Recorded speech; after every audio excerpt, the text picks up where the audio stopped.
Hello, നമുക്കിന്ന് കുറച്ച് കരിമീൻ കിട്ടിയിട്ടുണ്ട്. അതുകൊണ്ട് ഫിഷ് മോളി ഉണ്ടാക്കാൻ പോണേ. കഴുകി വൃത്തിയാക്കിയ മീനിൽ മഞ്ഞൾപ്പൊടി ഉപ്പും ചേർത്ത് വറുത്തെടുക്കണം.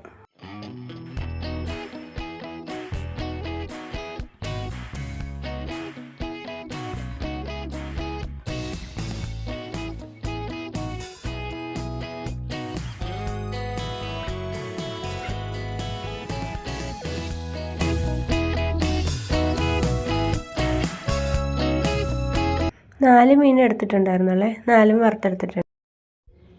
അടുപ്പത്ത് വെച്ച ചട്ടി ചൂടായിട്ടുണ്ട്. അതിലേക്ക് വെളിച്ചെണ്ണ ഒഴിക്കും.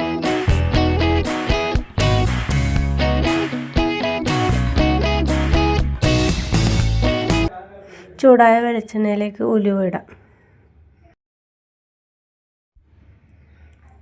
ഇഞ്ചി ഒരു വലിയ കഷ്ണം,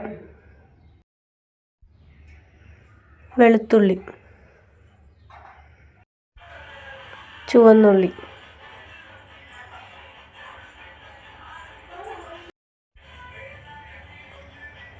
പച്ചമുളക്. നന്നായിട്ടത് മൂക്കണ വരെ വഴറ്റാം.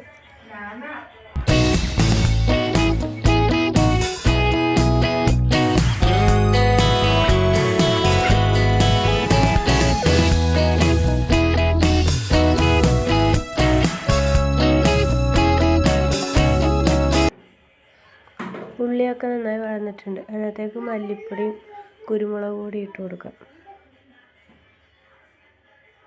മഞ്ഞൾപ്പൊടി. പൊടിയൊക്കെ ഒന്ന് മൂത്ത് കഴിയുമ്പോൾ തേങ്ങയുടെ 2 പാൽ ചേർക്കാം. അതിലേക്ക് 3 കഷ്ണം കുടംപുളി കൂടി ഇട്ട് ആവശ്യത്തിന് ഉപ്പും വെള്ളം ഒഴിച്ച് നല്ലോണം തിളപ്പിക്കാം. ചൂടാകുമ്പോൾ കുറച്ച് തക്കാളിയും കൂടി ഇട്ട് കൊടുക്കാം.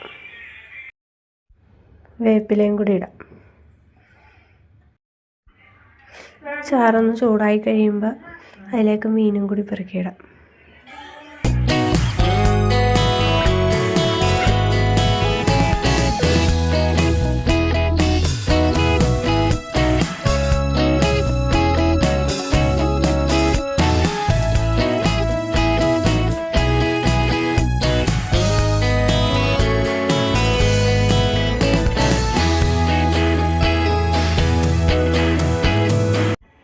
മീനും കൂടി ഇട്ട് കറി ഒന്നുകൂടി തിളച്ച് കഴിയുമ്പോൾ 1 പാൽ കൂടി ചേർക്കാം. എന്നിട്ട് തിളപ്പിക്കാം. കറിയൊക്കെ തിളച്ചിട്ടുണ്ട്. കറി റെഡി.